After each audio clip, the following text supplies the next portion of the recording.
So, Carl Spain, please try and explain what the Hurler is. Um, God, it's a movie. um, it's a movie about a star hurler who kind of has a has a difficult time in his life, and then cleans his act up and seeks redemption, and he goes back and tries to help a club to win the county championship for the first time in a long time. I think that's about it. It's a comedy film. It's kind of um, it's a little love postcard for hurling and Waterford. Uh, I saw Tony Kelly, who's the main man behind all this. He was doing a one man show of this for years, doing a web series. He was a stand up in America. He was an actor first and foremost, and he did stand up in America.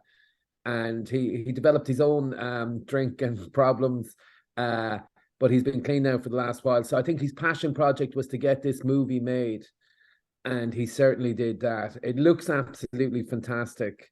And the fact he came up with in an interview the other day, I find is the most interesting thing about the movie, is it's the first film made in Waterford since Barry Lyndon, which was filmed by Stanley Kubrick.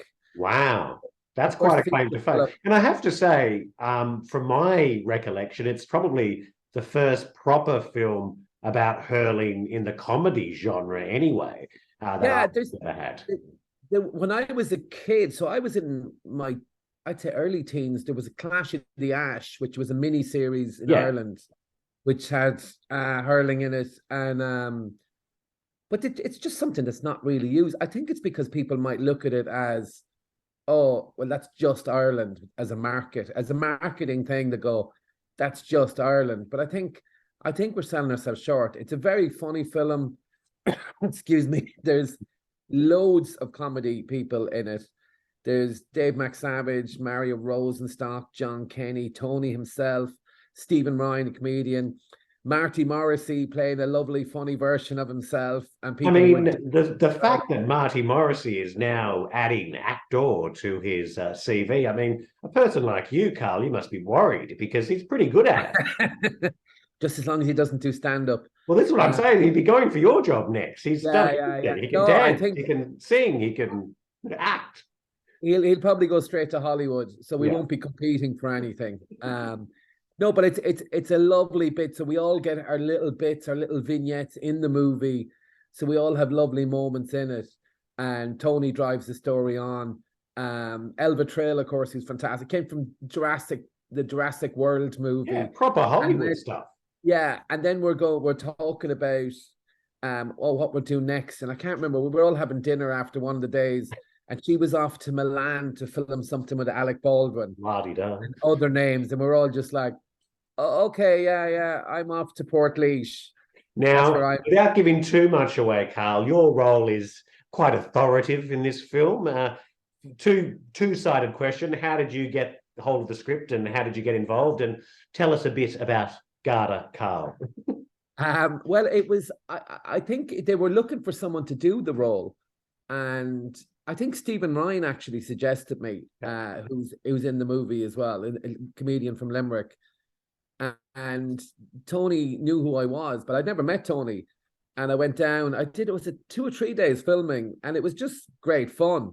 We kind of had the scene there, but we could kind of improvise around it. So I really enjoyed that element of it. It was great fun. It was great to see a cut of the movie. I haven't seen the final thing. Oh my goodness, it's hilarious. And now that you mentioned there was a bit of improv there, I got a sense of that. There's a lot of improv in a lot of areas of the script, but how refreshing for an Irish film to be made like this and it already be sold to America, to my homeland. Australia has already blackened it up. As you say, there's been a sort of a nervousness to promote hurling for whatever reason, but now there's an embracing of it. I think it's that thing of you need to embrace these things at times. Like there's, what was the one I was thinking of the other day? It was the Cool Runnings. It was like the Jamaican tobogganing thing. And like, you're not going to go watch that movie because you're into tobogganing or you have a huge affection for Jamaica. You're going to go because it's a funny movie. Yeah. And that's kind of the thing with the Hurler. You're going to look at you'll see the trailer. It looks fantastic. It was great fun to do. I keep talking about, the Hurler 2, Tony. Certain characters should definitely be back and have bigger roles. Well, your guard, I have to say, your guard really is the stereotypical Irish guard in any movie or TV series. Why is it that the Irish guard is so, let's just say, not quite present, not quite there, not quite the best at his job in Irish media, in Irish television and Irish comedy? It's quite an easy role to play. But speaking for my character, I think my character was just a little bit starstruck. Okay. By Gar Campion, Tony Kelly's character, the star hurler. Yeah. And it was literally, I think Gar Campion could have pretty much done anything, and the guard would have gone, oh God, there's probably a good reason he did that now. And let's not be hassling Gar with any kind of arrest or a court case. Like, sure, here's a match coming up. So there's a little bit of that about star sportsmen getting away with maybe not murder, but getting off penalty points and things like that. So there's that's kind of where I was coming from. That I'd be the one who'd look the other way for penalty points and maybe the odd.